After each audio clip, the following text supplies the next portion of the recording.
Welcome to Arizona. 50,000 years ago, the desert floor of Arizona trembled beneath the impact of a meteorite, an object from deep space, traveling faster than sound, striking the Earth with the force of 10 million tons of TNT. What it left behind was more than a crater. It marked the beginning of a much larger story. To most, Arizona is the Grand Canyon, a cactus under the sun, a ribbon of asphalt stretching into the heat. But beyond these postcard moments lies a world unseen, a place where ancient rivers carved sandstone cathedrals, where wild horses still roam free, and where light slips through stone like liquid gold. This isn't just a land of beauty, it's a place of contradiction. Timeless yet ever-changing, harsh yet nurturing. It's where silence speaks louder than cities, and the rocks themselves seem to remember. So join us now as we journey beyond the familiar, into the untouched, into the forgotten, into the hidden wonders of Arizona.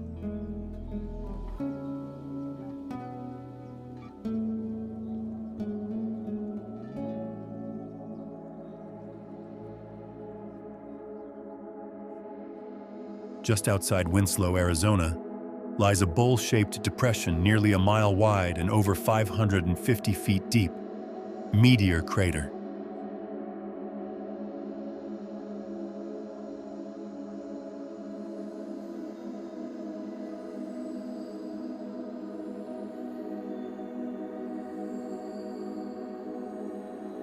It's the best-preserved meteorite impact site on Earth.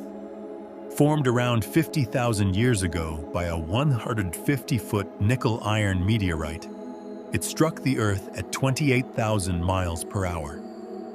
In seconds, the desert changed forever.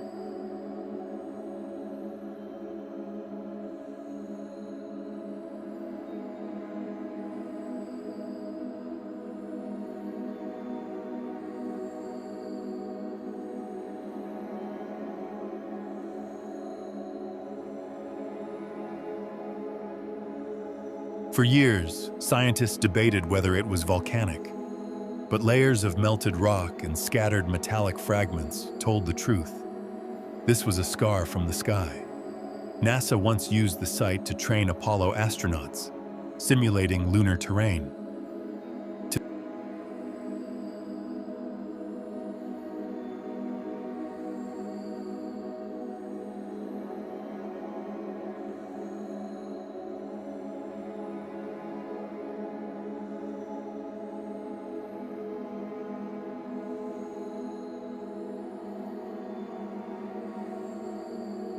Today, it still feels like standing on another planet, silent, vast, and humbling.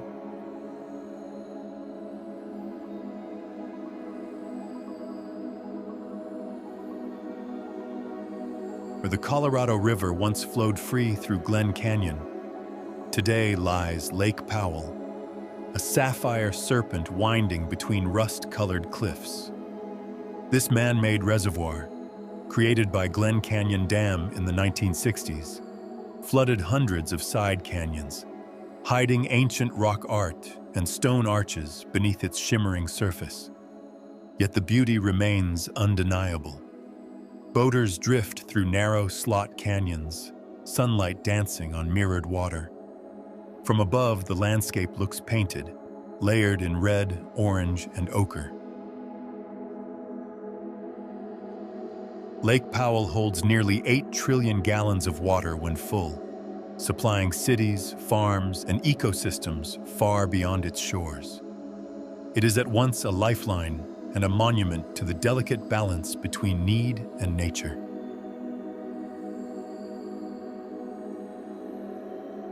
Scattered along the lake's shoreline are strange, surreal forms.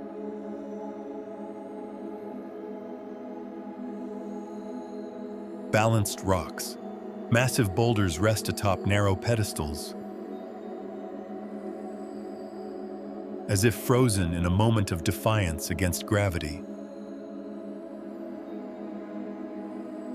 Formed by wind and time.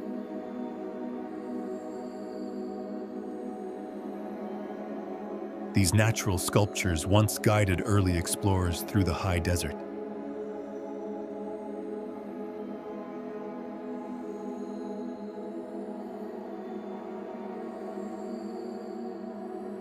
Nearby, Wahweap Marina hums with life.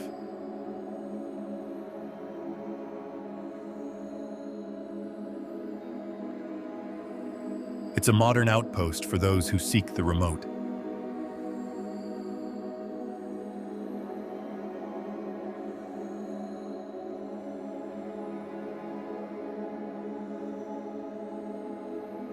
A place to launch into 2,000 miles of twisted shoreline, hidden coves, and sunlit silence.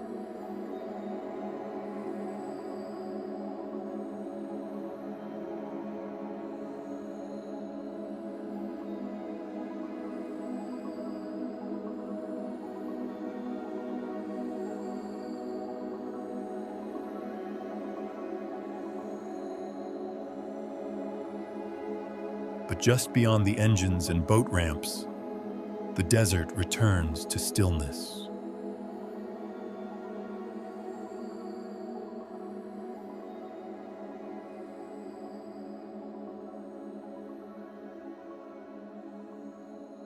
Just downstream, the Colorado River takes a sharp, elegant turn, Horseshoe Bend. A 270-degree meander carved into Navajo sandstone. Its emerald waters embrace a massive rock pedestal nearly 1,000 feet below the rim. From above, it feels like a secret revealed. Raw, perfect, impossible.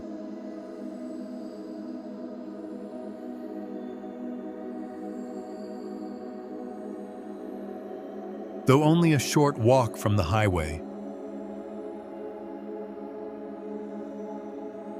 it feels like a place untouched, where the earth folded in on itself, then stood still. As visitors peer over the edge, wind rising from the canyon, time seems to pause. This is the kind of beauty that doesn't ask for attention. It demands silence.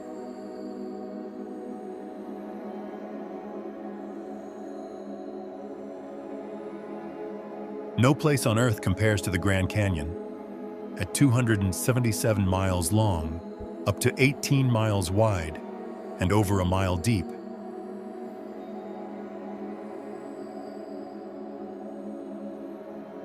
It is less a canyon and more a cosmic event frozen in stone. Layer by layer, it reveals nearly 2 billion years of Earth's history. Ancient seas, shifting dunes, erupting volcanoes, all trapped in time.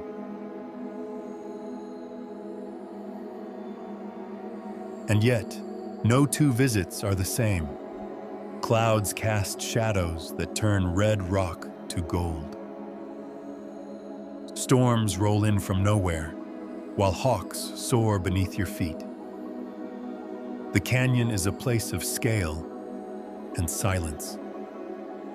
It humbles, it awes, and it endures.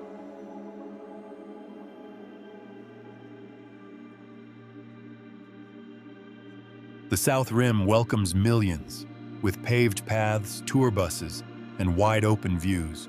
But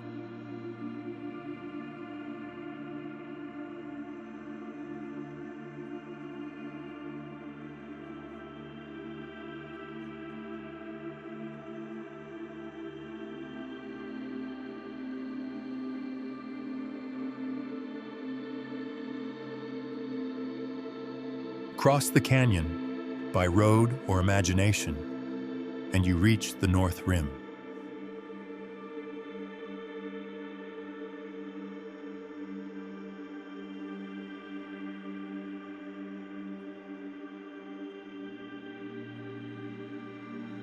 Higher in elevation, cooler in temperature, and cloaked in dense forest.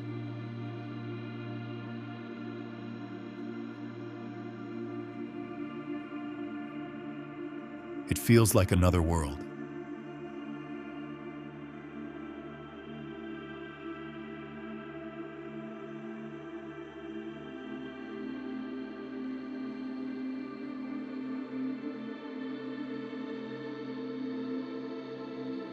Only 10% of Grand Canyon visitors make it here, which makes the stillness all the more striking.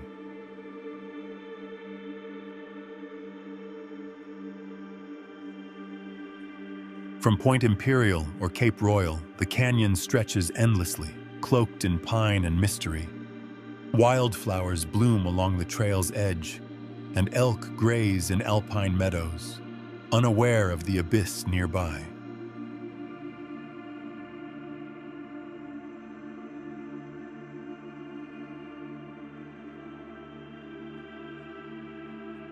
Life pulses quietly here.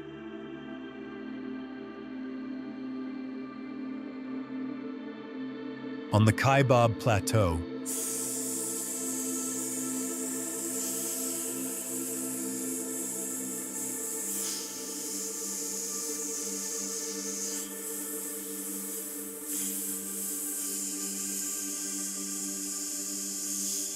a hybrid herd of bison moves like living shadows across open fields.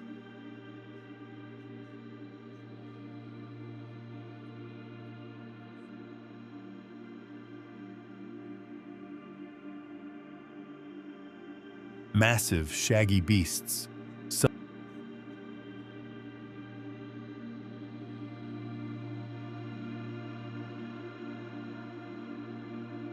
weighing over 2,000 pounds.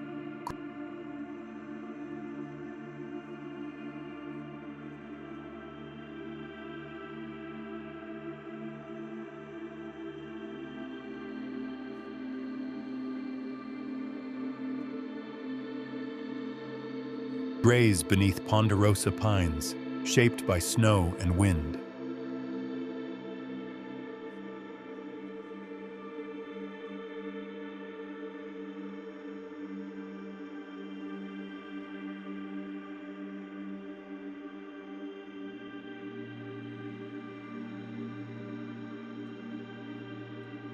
In sun-warmed crevices, the prairie rattlesnake waits.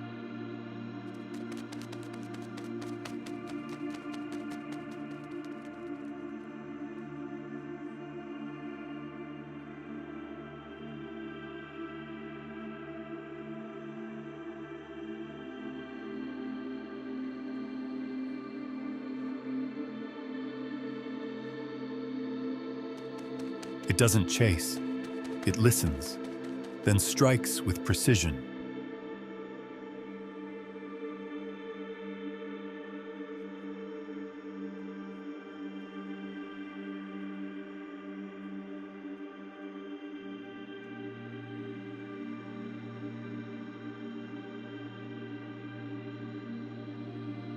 Its tail buzzing like a warning in the dry air.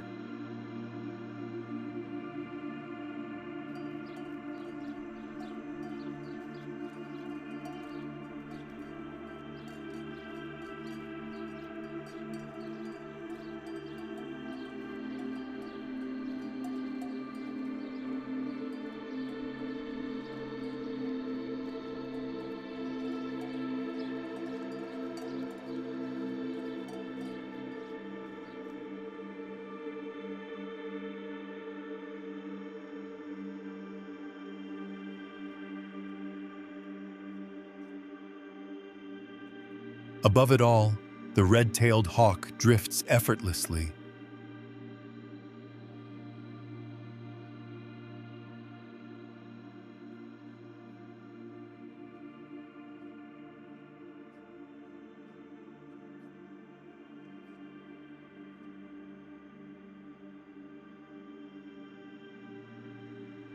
Riding thermals with wings outstretched.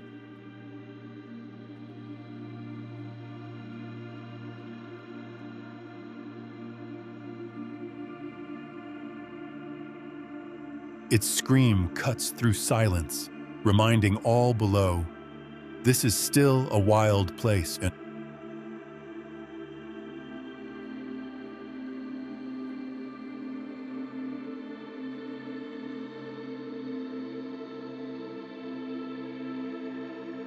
At the border of Arizona and Nevada, Hoover Dam stands like a monument to human ambition.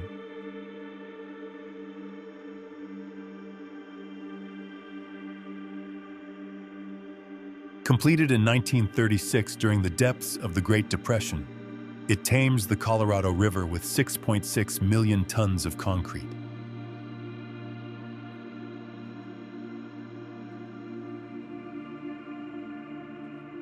It holds back Lake Mead, the largest reservoir in the country, providing power, water, and hope for millions.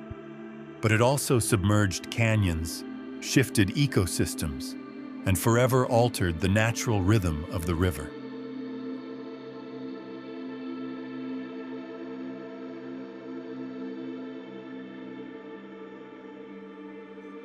Stand atop its curved spine and you'll see both past and future.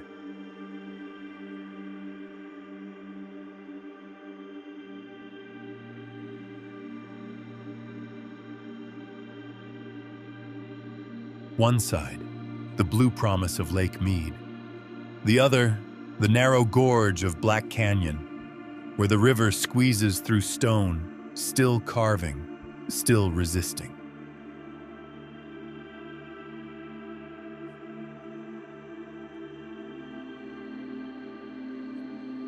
This is a desert unlike any other in North America. The Sonoran is not just sand, it is color, life, and paradox. Spanning more than 100,000 square miles, it stretches across southern Arizona, parts of California, and into Mexico. Here, daytime temperatures can soar above 115 degrees in summer, and yet life thrives. Creosote bushes release the scent of rain before a drop ever falls. Jackrabbits dash between cactus shadows, and towering saguaros stand as quiet witnesses, their arms outstretched as if in prayer. Rain comes rarely, but when it does, it transforms everything. Ocotillos burst into flame-red blooms. Desert toads rise from the dust, and for a few brief days, the land breathes deep. This is not an empty place. It is a masterpiece of survival.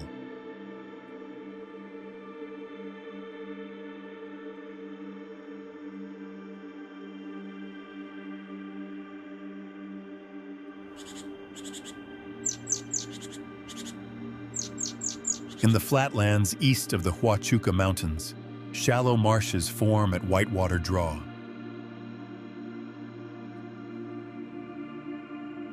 In winter, they echo with the voices of travelers, tens of thousands of sandhill cranes. They arrive each November from as far as Siberia and Alaska, standing over 4 feet tall, with wingspans of 6 to 7 feet. By day, they forage in nearby fields. At dusk, they return in flocks, gliding down in choreographed silence, their calls echoing across the water.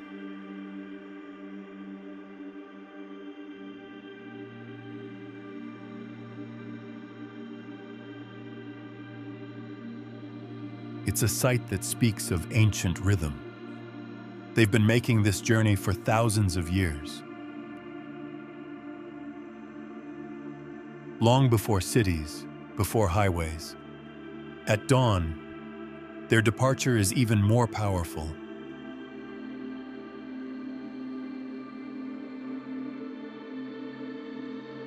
The sudden lift of thousands of wings, the air filled with sound and movement, then peace.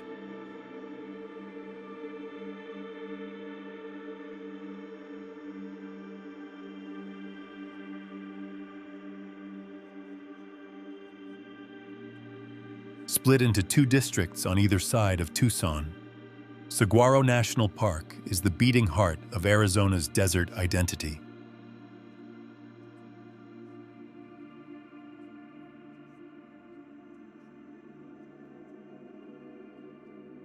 Named after the iconic cactus that can reach 50 feet tall and live over 200 years, the park feels like a living sculpture garden.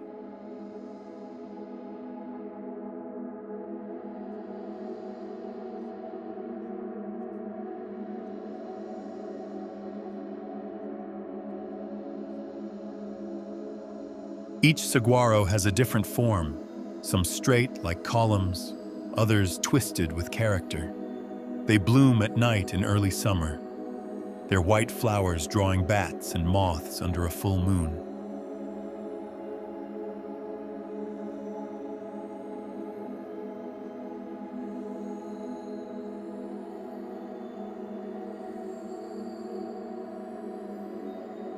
The Tohono O'odham people consider the saguaro sacred.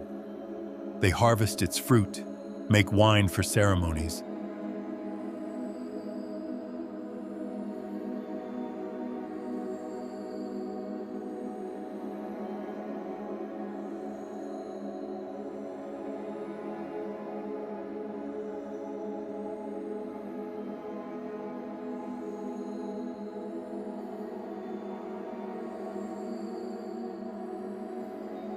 and treat it not as a plant, but as an ancestor.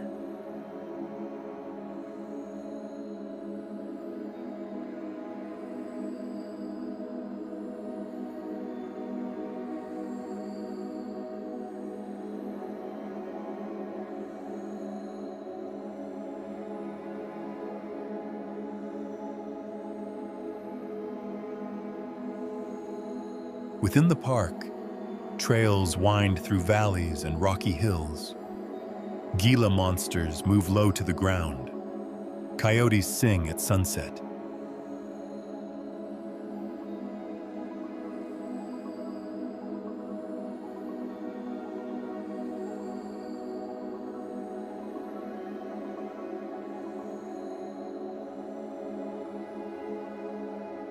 And in the evening, the desert glows soft and pink as the sun bows behind distant mountains.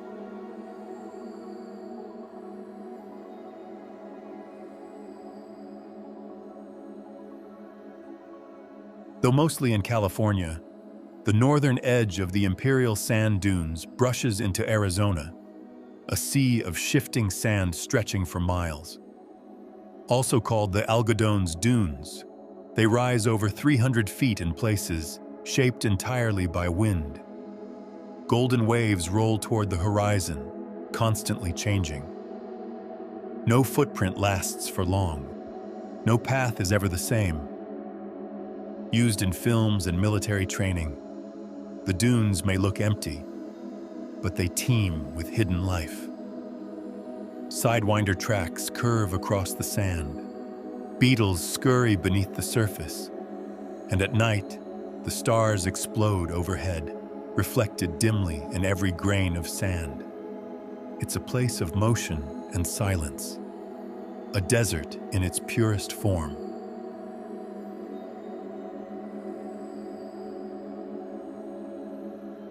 Spanning over 1,000 square miles of rugged mountains and broad valleys, the Kofa Refuge is one of the last true strongholds for desert bighorn sheep.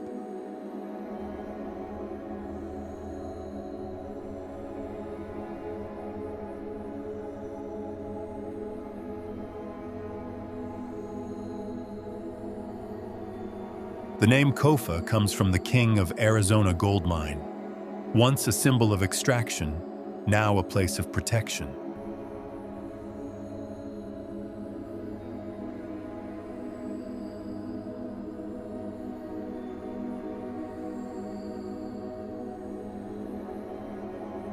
The bighorn sheep here are desert specialists.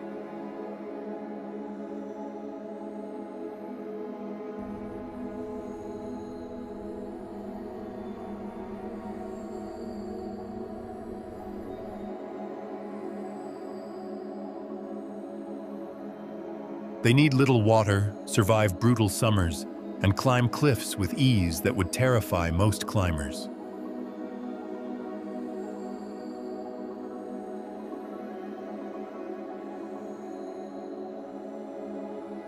Males, or rams, clash horns in powerful contests during mating season. The sound echoes off the canyon walls like thunder.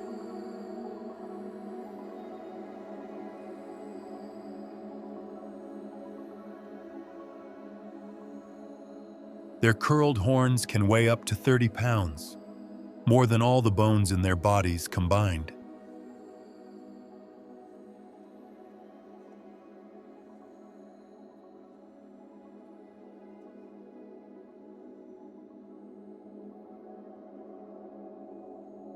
Conservationists have worked tirelessly to protect them, maintaining water catchments and monitoring numbers.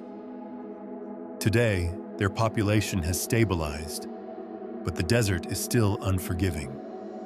In Kofa, every life is hard-earned, and every glimpse of a sheep on a rocky ledge feels like a secret the land was willing to share.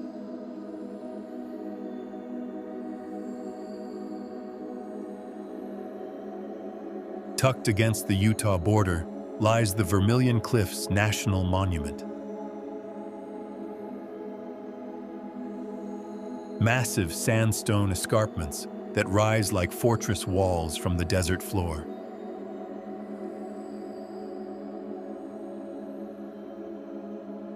Their layers bleed in shades of crimson, rose, and amber.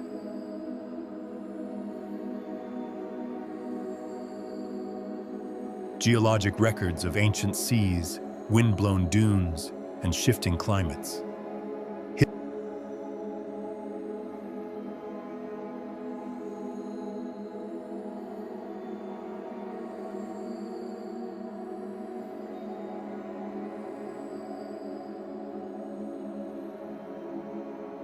Hidden within this wild terrain is White Pocket, a surreal patch of swirling rock formations.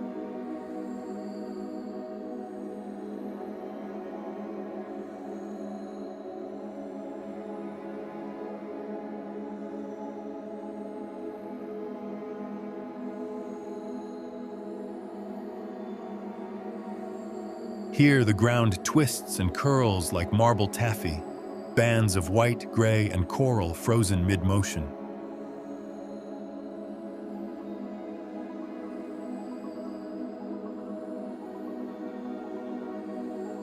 Scientists still debate exactly how it formed, but no theory quite explains its otherworldly beauty.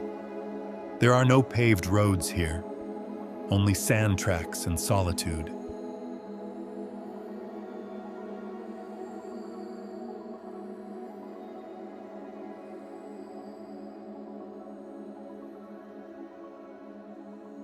It's the kind of place that doesn't appear on billboards or in crowded guidebooks.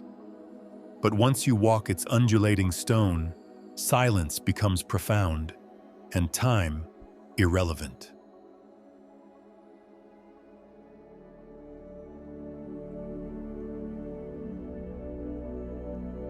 By centuries of flash floods, Antelope Canyon is a cathedral of light and shadow hidden beneath the desert's crust.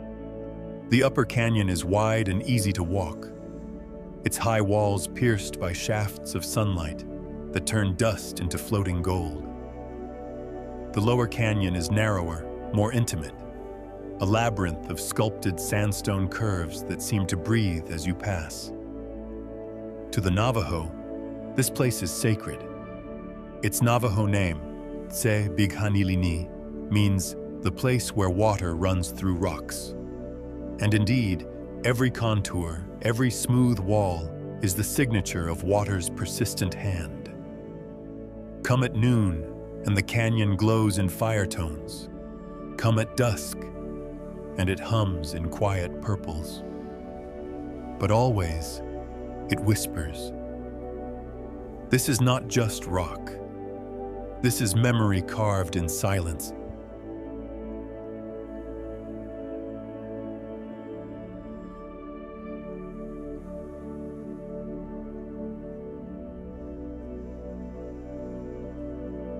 No image defines the American Southwest like the silhouetted buttes of Monument Valley, massive stone monoliths that rise abruptly from an otherwise flat plain.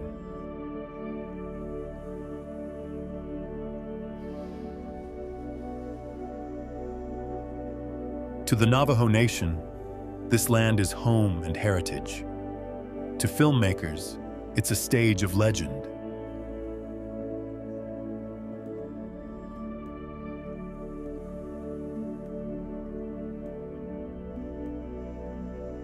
But for the traveler, it's a reminder of time's scale and nature's architecture. Red sands stretch in every direction.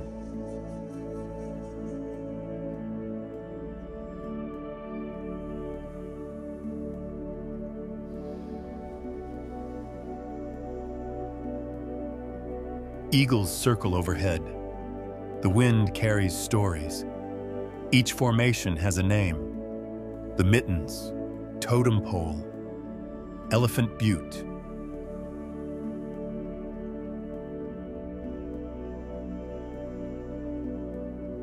Not because they resemble things, but because they are things.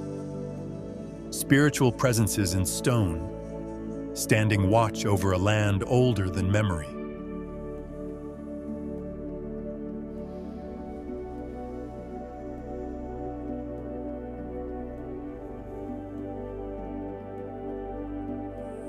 Canyon de Chelly is not just a place, it's a living record of human and natural history. Its sheer sandstone walls rise hundreds of feet above a fertile valley where Navajo families still farm today, as their ancestors have for centuries.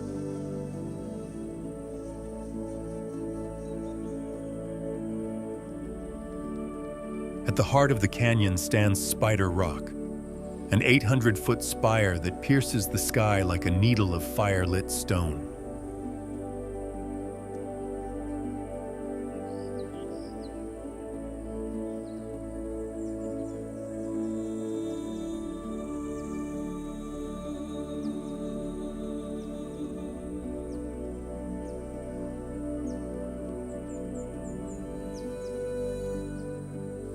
According to Navajo tradition, this is the home of Spider Woman, the weaver of the world and the bringer of wisdom.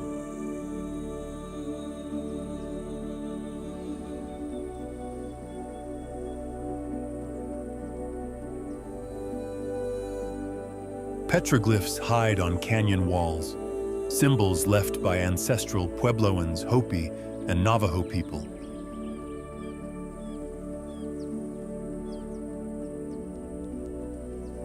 Deer, spirals, handprints, all silent testimonies of presence and belief. To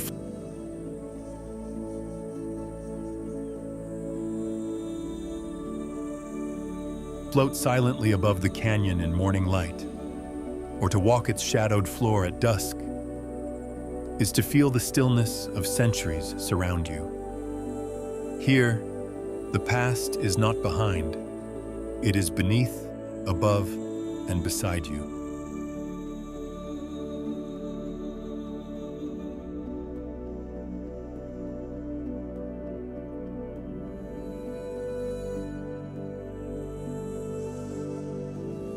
Just off US Route 163, there is a stretch of road where the world seems to align.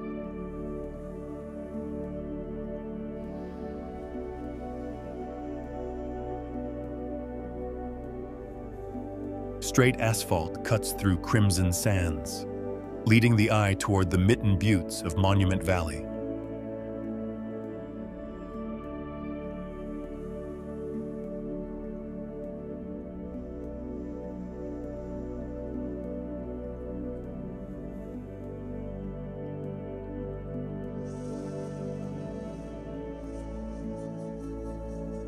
This is Forrest Gump Point, made famous by a film, but far more powerful in person.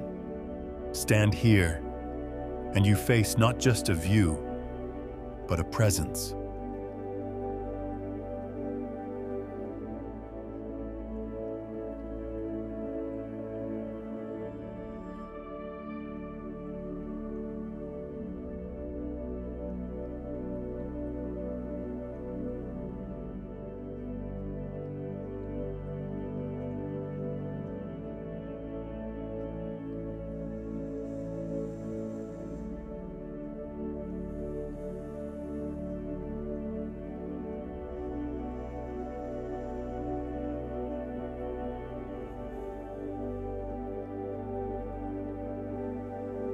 The mittens rise like sentinels, casting long shadows across a land that feels both immense and intimate. Tourists often pause here for photos.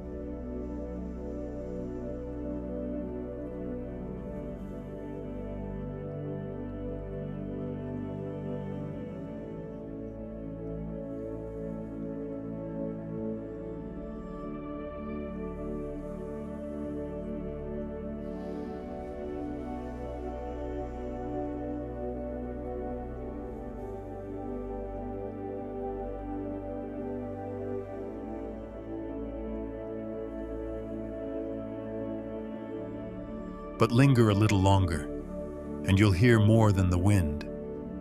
You'll hear time slow down. You'll hear the land breathe.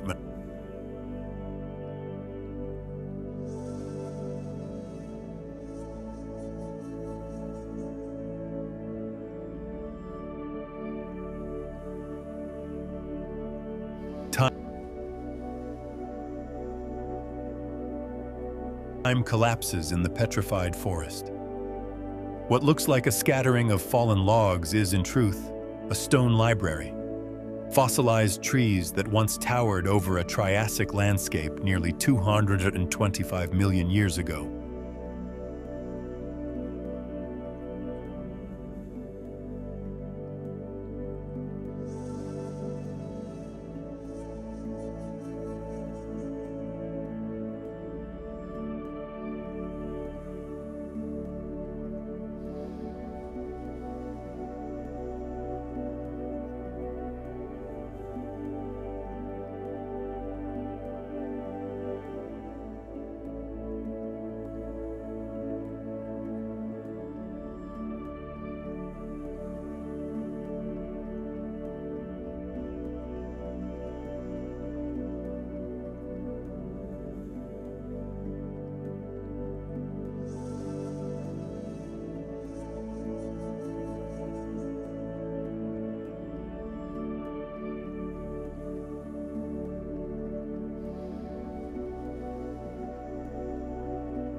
The colors defy expectation.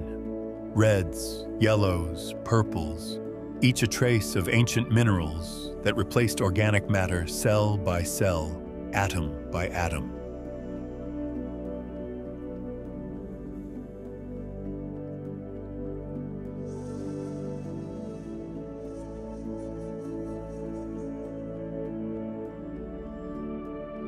What was once wood is now quartz, locked in eternal stillness.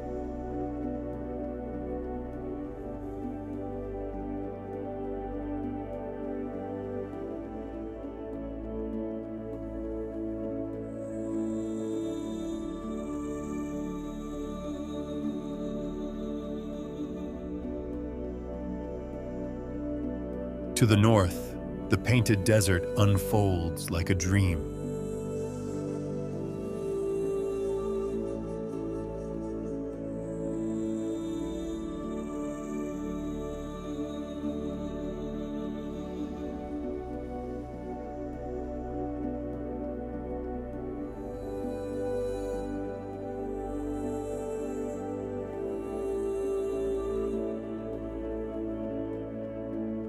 Hills roll in soft pastels, lavender, rose, peach, formed by millennia of wind, water, and volcanic ash. There is no shade here, No sound, only color, light, and a haunting sense of permanence.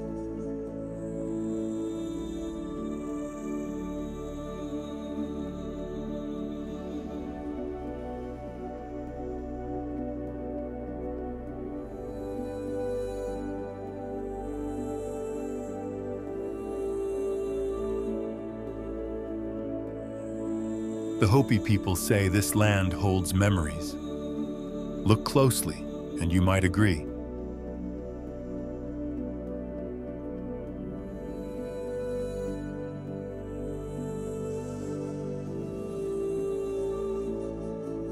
Amid the arid quiet, a rock face tells stories without words.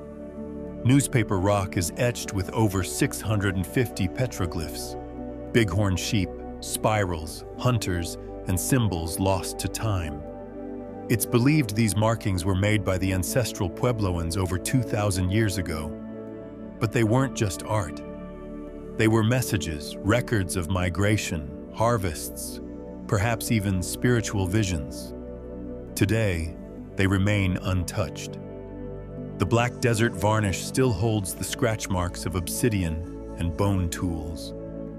And as the sun moves across the rock, the carvings appear and disappear, like voices half remembered in a dream.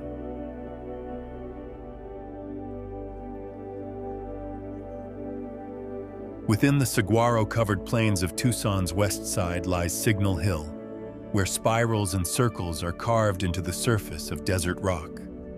These petroglyphs are younger, perhaps 800 to 1,000 years old, left behind by the Hohokam people, known for their irrigation systems and desert adaptation. Many symbols are abstract, geometric, open to interpretation. A spiral may represent a journey, a circle, the sun, or perhaps they meant something entirely unknowable. But the mystery is part of the meaning. These messages endure not because we understand them, but because they remind us how far back human hands have shaped this land.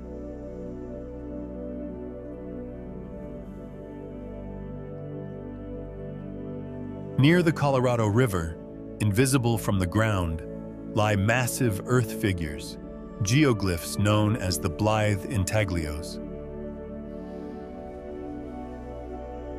Though technically in California, they remain part of the greater cultural fabric of Western Arizona tribes. These figures, some over 170 feet long, depict humans and animals.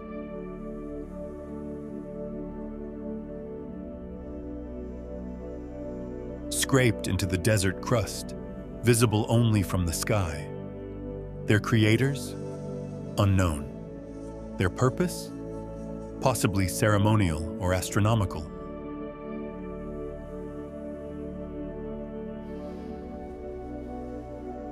They echo the Nazca lines of Peru and stir the same wonder. How did ancient people without flight imagine these sky-bound designs? The desert holds its secrets tight. But in moments of quiet awe, it shares glimpses.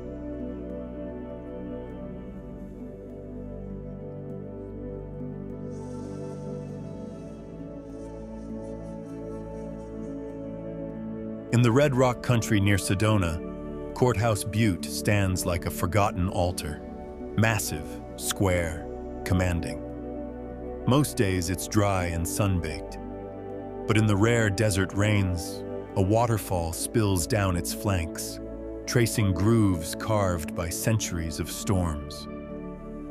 The transformation is sudden and fleeting, from silence to cascade, from parched to pulsing with life. Locals say it's a sacred event.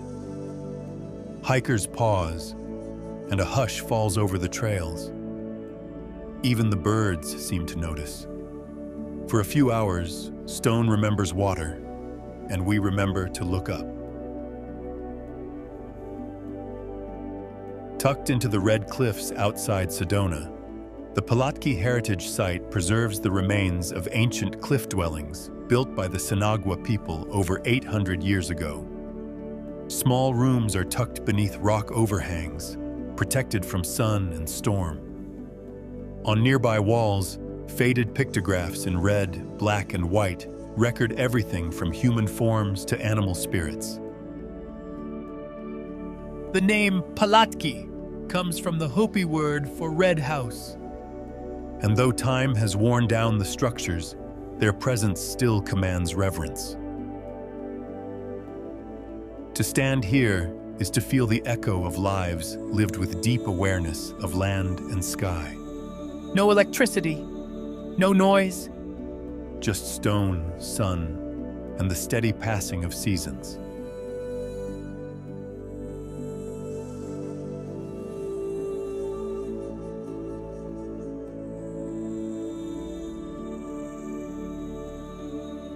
Sedona is a place where the earth seems to burn from within. Its red rock formations glow under the sun, vivid crimson, deep terracotta, and molten gold.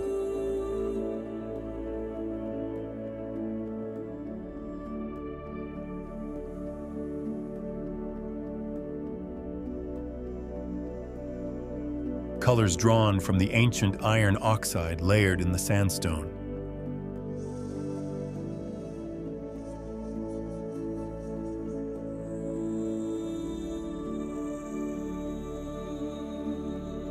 But it's not just the scenery that draws people here.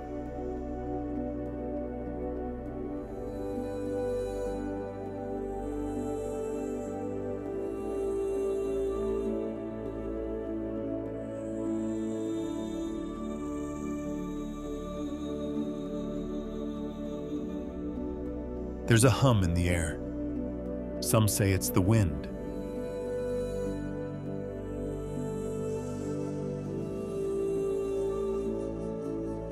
Others say it's energy, spiritual vortices that converge in this region.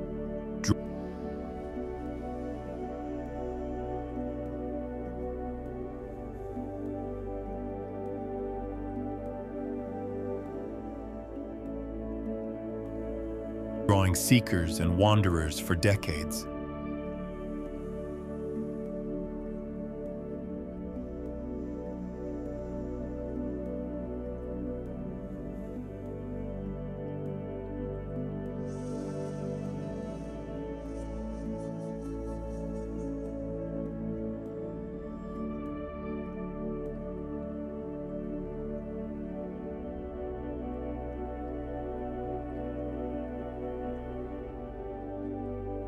Hikers pause not just to admire the views, but to feel them.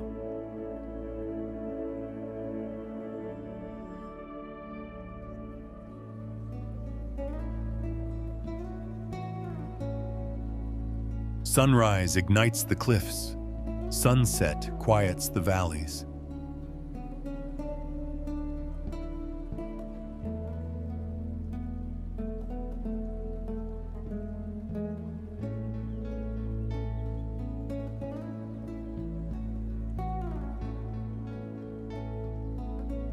And in the space between, the land whispers with an ancient, invisible rhythm.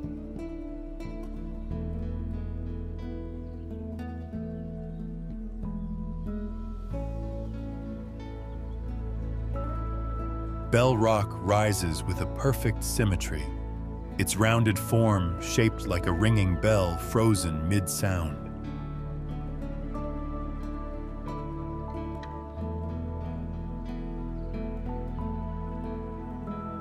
A popular trail winds around its base, and some brave souls scramble halfway up its slick red face for a better view.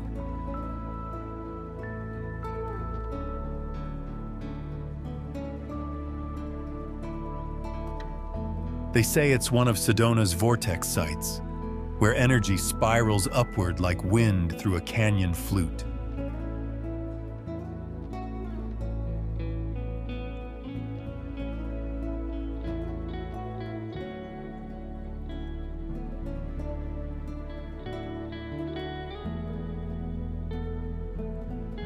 Nearby, Cathedral Rock towers like a natural temple.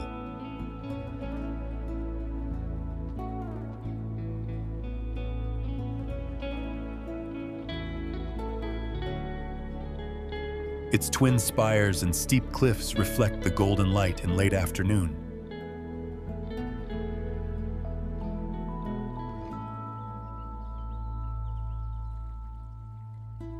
Casting long shadows over the desert floor.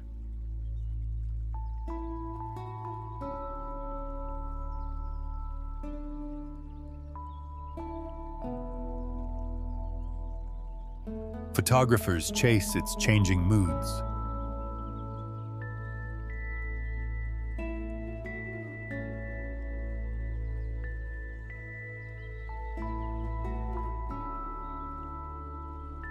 Locals walk its trails in silence.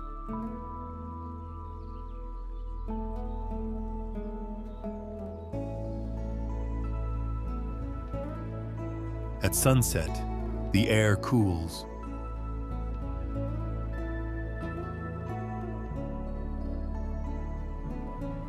The sandstone warms.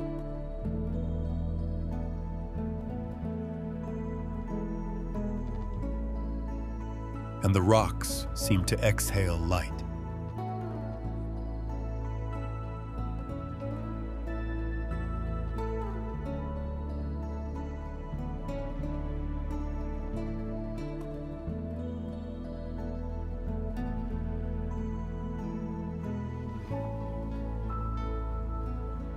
Built into the red rocks of Sedona, the Chapel of the Holy Cross looks less like a building and more like an extension of the land. A narrow structure with a tall, bronze cross at its center, it juts boldly from a cliffside, embracing both spirit and stone.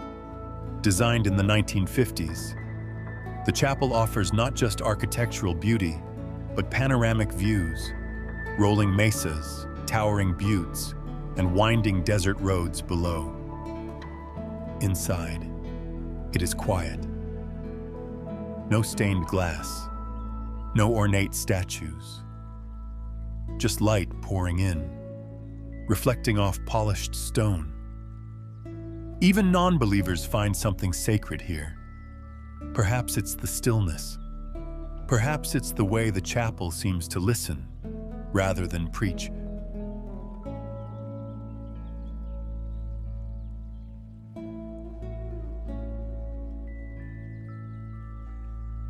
Returning to Courthouse Butte, this massive formation near Sedona stands like a silent judge in a courtroom of stone. Its sheer vertical walls and flat summit give it a commanding presence among the region's more whimsical shapes. But the real beauty lies at its base, where winding trails loop through juniper groves and cactus gardens, where jackrabbits dart between shadows and lizards sun themselves on warm rock. In spring, wildflowers bloom in bursts of yellow and violet, and after rare rainfalls, rivulets appear, momentary streams trickling down the butte's face, echoing ancient erosion that shaped the landscape over millions of years. The butte asks nothing of you, only that you observe and leave no trace.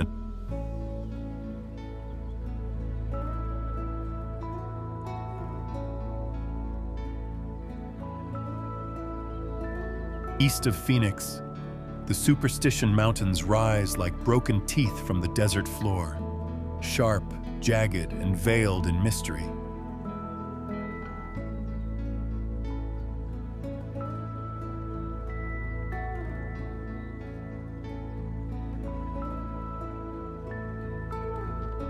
Their name comes from early settlers who heard stories from the Apache people about spirits and warnings tied to these peaks.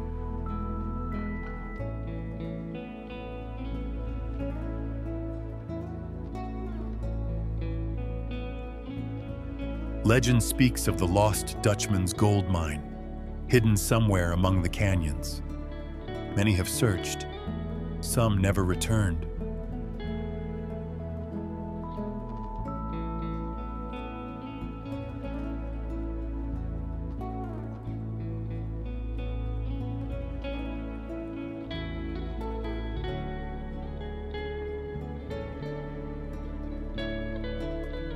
But gold isn't the real treasure here.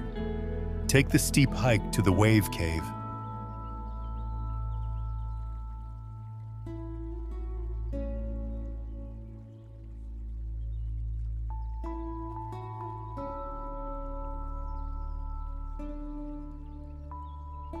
And you'll find a sandstone overhang shaped like an ocean wave, curling mid-crash.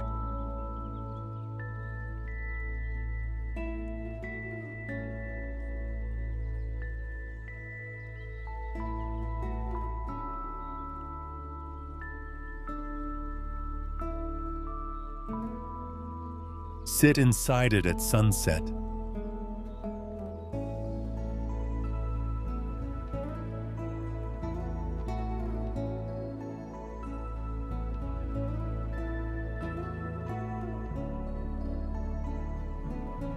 And the world outside glows gold and crimson.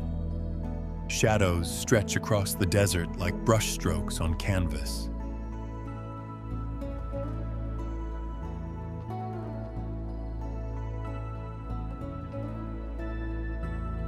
Up here, it's easy to believe the legends, because something about this land still feels untamed and just a little enchanted.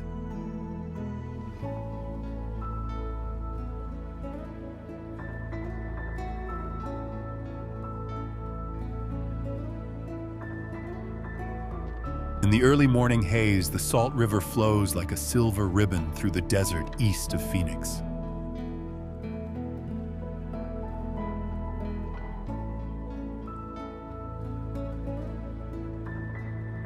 Along its banks, something rare stirs. A herd of wild horses, their silhouettes glowing against the rising sun.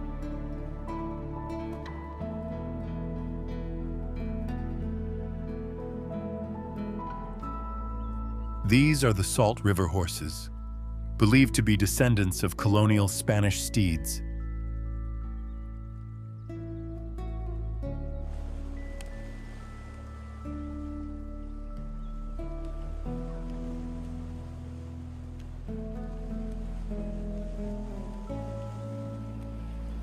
No fences confine them.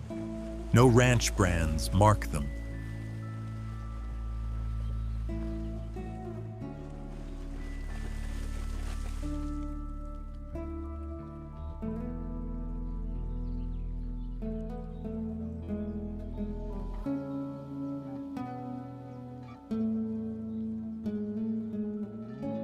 They roam freely through mesquite groves, drink from the river's shallow eddies, and gallop across gravel bars with thunder in their hooves.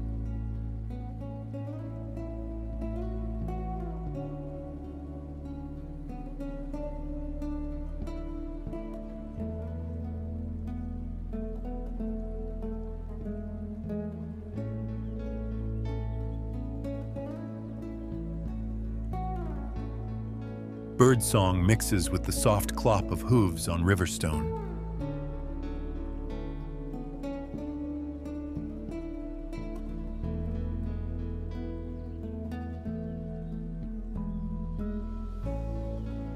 And if you're lucky, you might witness a foal take its first steps into water.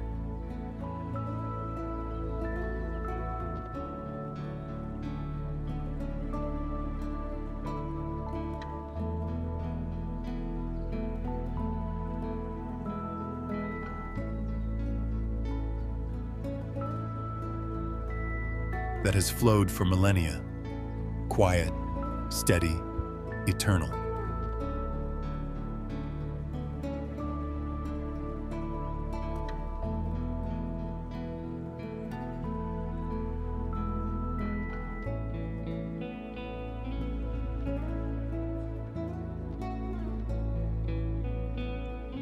Stretching across the northern rim of the Grand Canyon, the Kaibab National Forest is a world apart from the blazing desert below.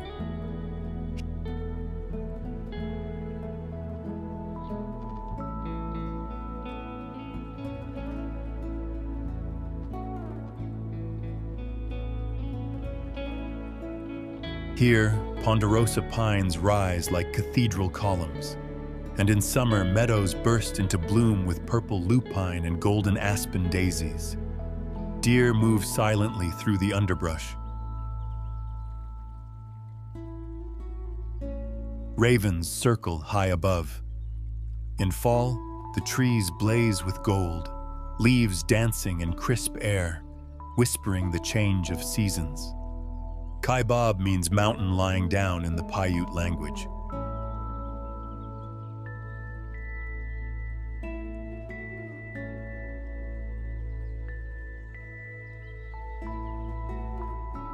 And true to its name, it feels ancient, wise, and profoundly grounded. Even the wind seems more thoughtful here.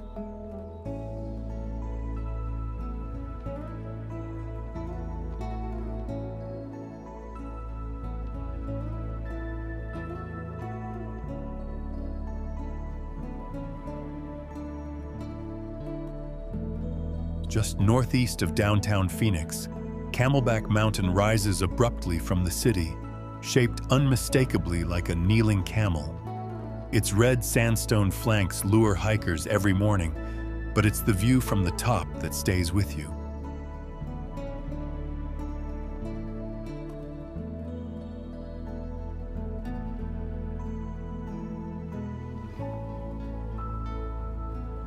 Phoenix sprawled below like a miniature desert metropolis, the sky stretching endlessly westward.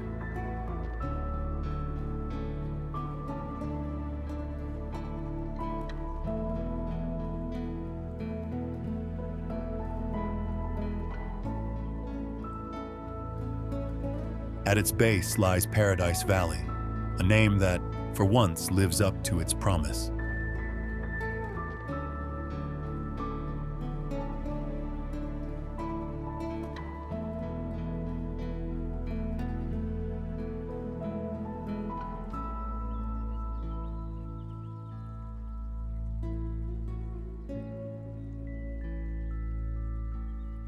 This quiet desert oasis, dotted with tall palms and adobe villas, is filled with quiet lanes, backyard citrus trees, and the occasional roadrunner darting across the road.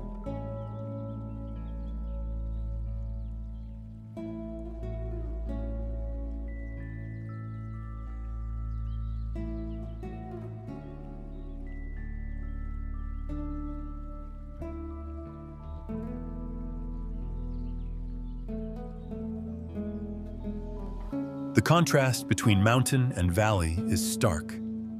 One speaks of challenge and ascent, the other of rest and return.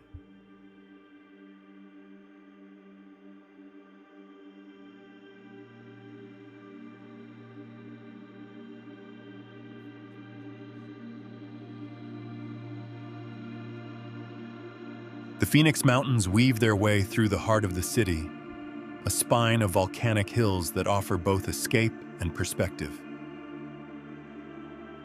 North Mountain, Piestewa Peak, Lookout Mountain, each one a vantage point, each trail a portal to quiet. They may be small compared to the mighty ranges of the north, but they carry the same sacred feeling. To the south, South Mountain Park spreads like a desert sea.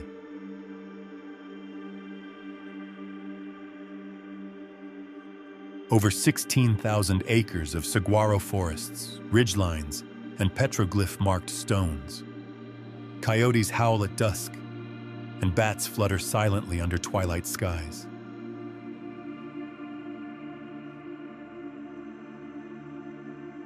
Locals come here not to conquer, but to pause, to walk, to breathe, to let the city slip away for a while.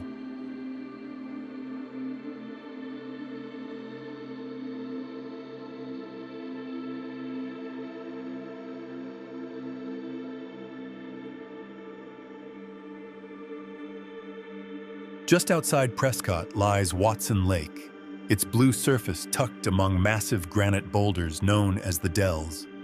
These boulders are not smooth. They're sculpted, pitted, weathered by eons of wind and rain. Climbers love them, Photographers adore them. And kayakers slip through the stone corridors like explorers navigating an alien coast.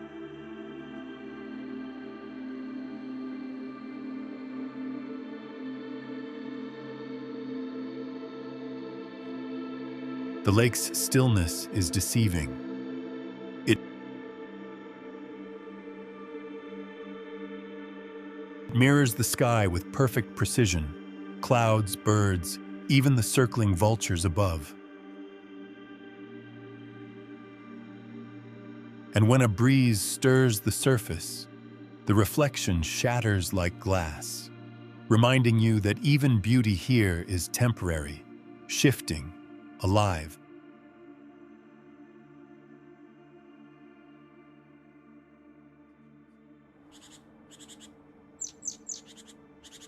Across Arizona's valleys and ridgelines, black-winged silhouettes rise on invisible currents. Turkey vultures, often misunderstood, are among the most graceful gliders in the sky. They ride thermals, rising columns of warm air, without flapping their wings. Wings outstretched, they coast for miles, silent observers of the world below.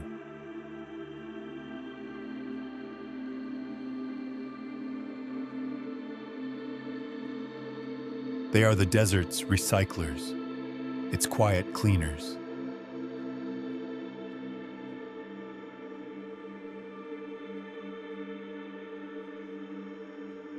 They leave no sound, no shadow, only the occasional spiral traced high above the canyon floor.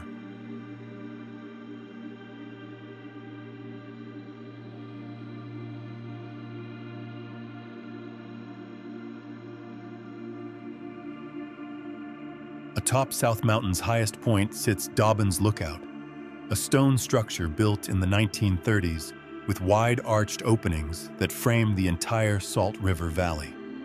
From here, the city becomes a patchwork of lights and rooftops. The desert fades into haze.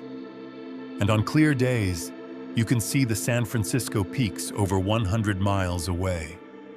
Come at sunrise, and the whole valley glows in gold and peach.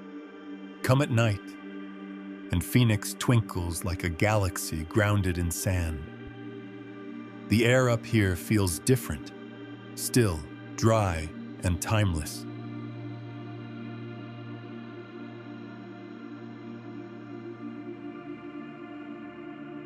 Hidden near Phoenix's desert parks, you might stumble upon a spiral labyrinth made of stones. No signs point to it, no maps included. But once you find it, you understand its purpose. Walking the spiral isn't a race, it's a meditation. Each step inward quiets the mind. Each turn asks you to let go. And at the center, there is nothing, just open sky above and a soft hush below. It's a reminder that sometimes, the path that leads nowhere can bring you closest to yourself.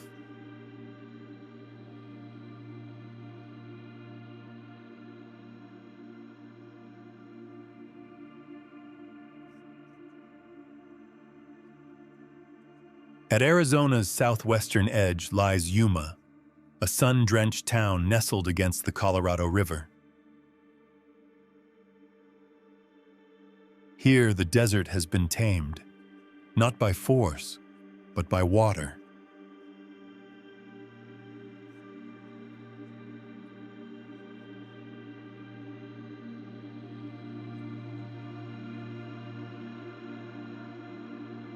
The Gila Gravity Main Canal winds through the land like a silver lifeline, bringing irrigation to miles of farmland where lettuce, melons, and alfalfa thrive. Without it, this would be nothing but dust.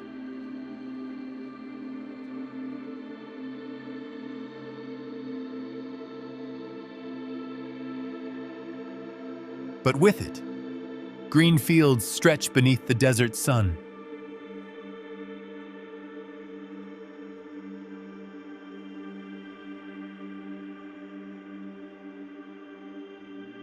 a miracle of engineering, a triumph of quiet persistence.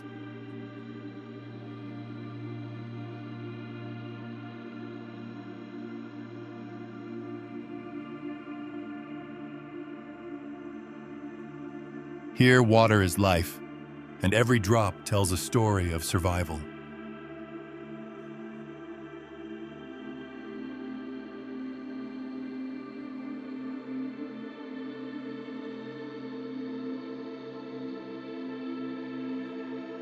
Nestled along the Santa Cruz River in southern Arizona, Tumacacori preserves the crumbling walls of Spanish missions that once served as cultural crossroads between indigenous peoples and European settlers. The adobe walls are warm with sun and scarred by time. Inside the church, faint traces of painted frescoes remain, sun-faded reds, ghostly blues.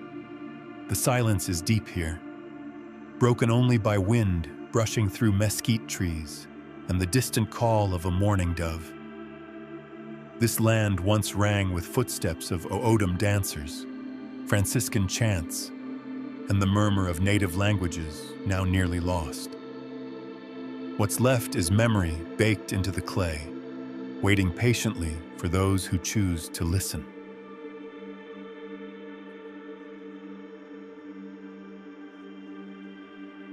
Tucson is where the desert meets the soul.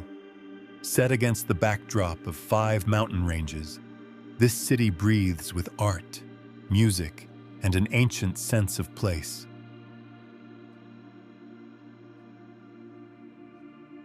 Indigenous roots, Mexican heritage, and frontier grit blend into a culture that's as layered as the red and orange striations of the nearby desert rocks.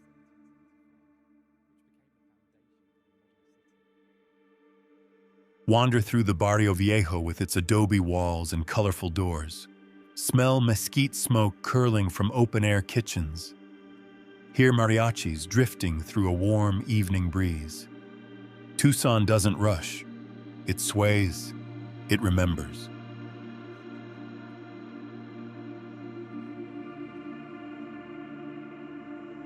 Known as the white dove of the desert, San Xavier del Bac rises from the Sonoran Plain like a vision, its white plastered facade radiant beneath a deep blue sky.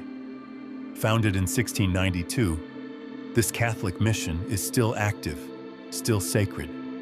Its interior is filled with Baroque carvings, hand-painted murals, and flickering candles left by visitors praying for healing, forgiveness, or peace. Swallows nest in its towers. Children laugh in the plaza outside. And inside, time slows to a breath, a prayer, a whisper of incense.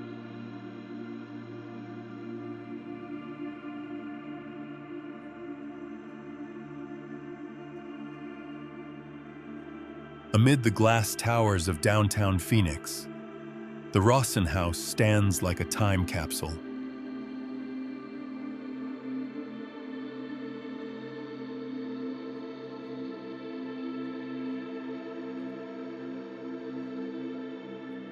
This 1895 Victorian home, with its gingerbread trim, steep gables, and stained glass windows, offers a rare look into the city's frontier past.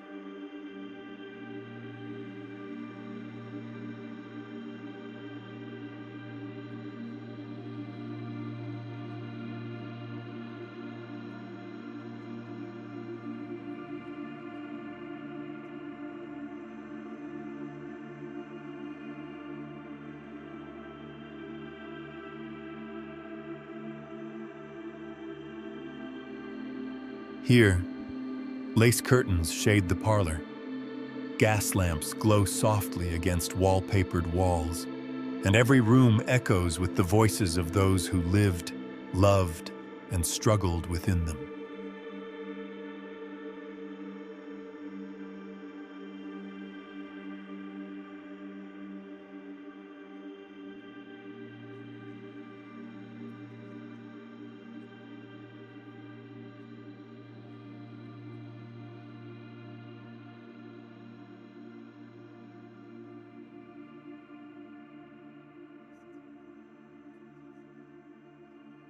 It's a place that reminds us, even in the desert, memories can be preserved, and the future still honors the past.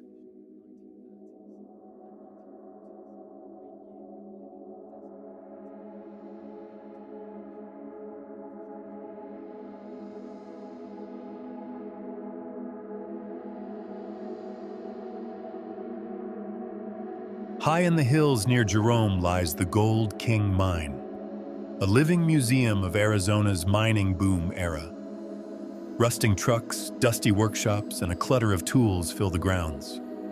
You'll find dynamite boxes stacked beside anvils, broken typewriters, and forgotten engines, all watched over by goats and chickens that wander freely among the relics. This place isn't polished. It creaks, groans, and rattles with stories. It smells of oil, pine, and old ambition. Once a bustling copper camp, now it's a living memory, scrappy, stubborn, and unafraid to be itself.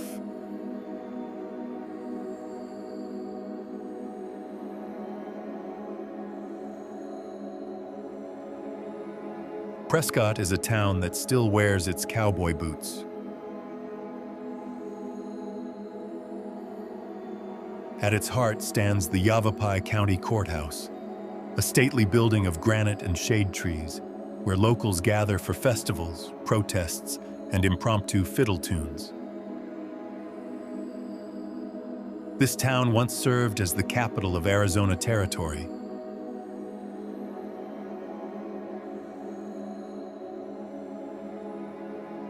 And it hasn't forgotten its roots. Whiskey Row, just across the square, still buzzes with saloons and the echo of boots on old wooden floors.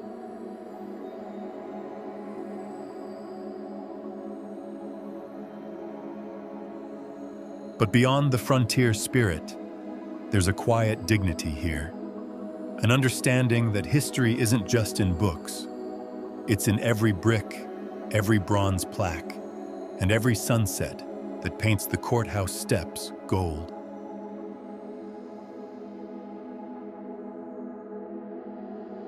The desert whispers, if you know how to listen. Arizona is often painted with broad strokes, canyons, cacti, heat. But beneath those sweeping generalizations lies a tapestry far more intricate. It's a land where stone and spirit intertwine, where rivers flow in silence through red rock cathedrals, where wild horses remember trails long forgotten, and vultures draw circles in skies older than any map. Here, ancient footprints still press into desert soil. Pictographs linger on canyon walls like forgotten verses of a sacred poem. And the wind, oh, the wind, it doesn't just blow. It tells stories.